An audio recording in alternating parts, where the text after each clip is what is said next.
Hey everyone, it's Kyle. Azora hype. The Witcher continues to impress me, getting better and better with each episode. This episode featured strong horror vibes and characters with ugly motives. So in today's video, we're going to review and break down each epic scene of episode 3, Betrayer Moon. Also, if you're a fan of Witcher episode reviews like this video and want to dive more deeply into Witcher book content, which will be coming on the channel shortly, make sure you subscribe and click that notification bell so you don't miss out on my daily Witcher videos. Episode 3, Betrayer Moon, continues to expand the Witcher universe, focusing on the faithful adaptation of the epilogue from the first book in the series, The Last Wish. Betrayer Moon shares the structure of the best Witcher 3 quests, where a simple monster hunt can unravel into something much more complex, with Geralt having to solve human problems. In Geralt's timeline, we venture into the wintry kingdom of Temeria, where for years a monster has been killing innocent citizens. In the opening scene of the episode, we see a young man with claw marks across his chest telling the story of a monster that comes on a full moon to feed when a wolf crosses a maiden's grave. The boy says that the monster is a Vutkaglak, which is the ancient Slavic word for wolf's hair or a werewolf. We get lots of wolf symbolism here, not only when he's telling the story of the monster, but also when the camera pans and focuses in on the wolf medallion of the unnamed Witcher. However, we find out that it's not a werewolf, it's something much greater, as we see it's powerful enough to kill the Witcher from the school of the wolf, the same one as Geralt. Next, we see Geralt at an inn with a courtesan joining him in the bed. She studies the many scars in his body, informing the audience about the beast he's slain from legend. It's really funny because she more than likely heard these legends from the songs that have been sung and written by her plucky bard Jaskier. She knows each of the beasts that causes scars, except for one on his leg, when Geralt says he got it from a princess. This is a fun little moment foreshadowing his epic battle with a princess later in this episode. And the scene is important because not only does it foreshadow Geralt's monster fight later on, but also informs Geralt that a member from his guild wasn't down to deal with Temeria's pest problem and that he didn't finish his contract. When Geralt shows up to speak with the miners to help quell some of this unrest, we find out that the miners are convinced that it's a Vutkaglak as well, as the father of the slain boy is leading the revolt. It's clear that the king of Temeria, Foltest, has done very little to solve this problem, and the same can be said for the member of the king's court in Astrid, feigning at the idea of Geralt offering to solve the problem for a third of the price of the original bounty. In this scene, Astrid flexes his political muscle, as it's clear he has his own royal secrets that he wants to protect. We then see his Temerian soldiers follow Geralt and Roach to escort them out of the city.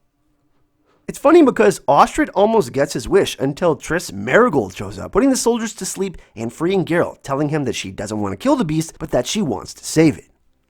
Triss is a sorceress who works for King Foltest and is a character that is beloved by many of you like myself who have played the Witcher games. Triss has a deep-seated morality like Geralt and plays a big role in both the books and the games.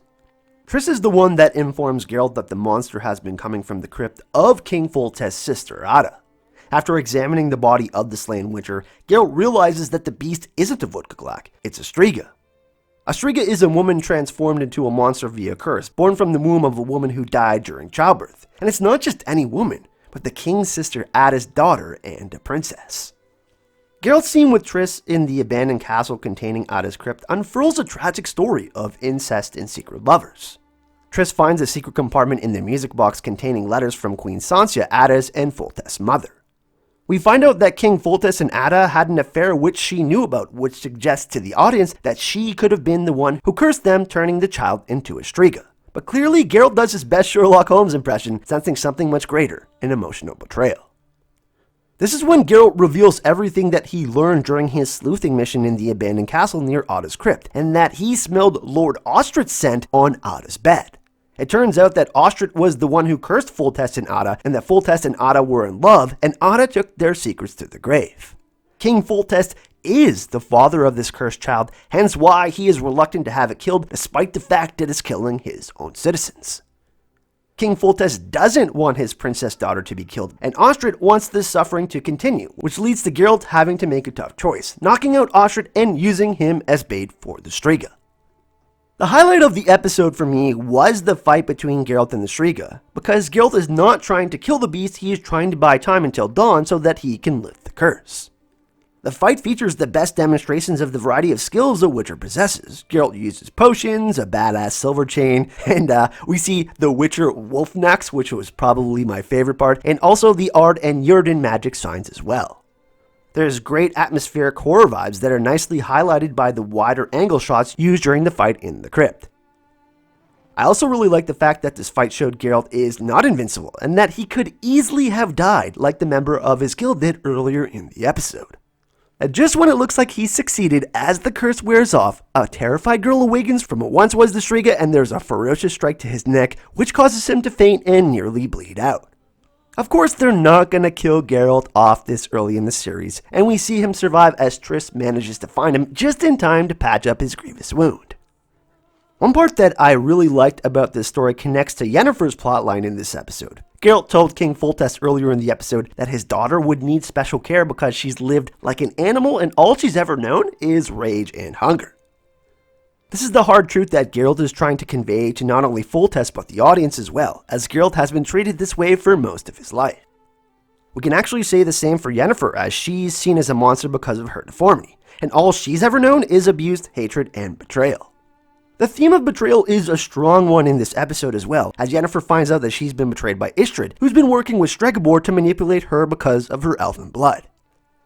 There's a clear disconnect between Yennefer's world and Astrid, as Yennefer tells us hers is much more cruel. That's what makes Yennefer's arc in this episode so compelling. She goes from knowing a life of tragedy to being reborn of power. However, there is a cost to all creation, states Guillotine. A sacrifice always has to be made. In order to experience rebirth, your old self must die. You must seek a new destiny. Her transformation was really amazing, even though it may have seemed chaotic and cruel. I really love the interplay and the back and forth between the scenes where Yennefer and the Striga are screaming. It's ironic because their destinies are quite similar, as they both lay on the floor reborn. One is in a crypt which is associated with death, and Yennefer herself is the canvas of an artist who breathes creation into life. Speaking of life, Ceres has been turned upside down as her previous life as a princess has fallen to the wayside. Her character provides a stark contrast to that of both Geralt and Yennefer, as they have experienced the cruelty and the chaos of the real world.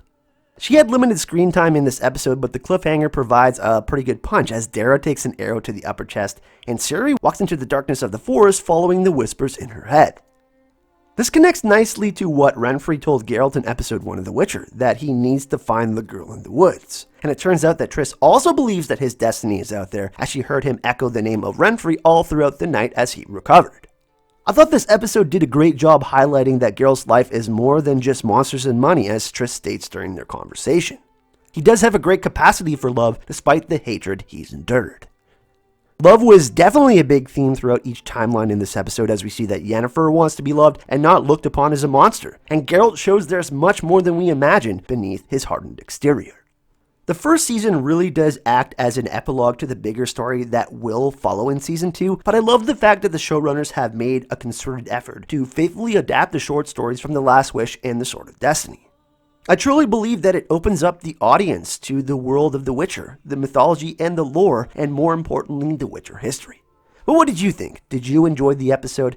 And what were your favorite moments? Let me know your top 3 moments in the comment section so we can keep this discussion going.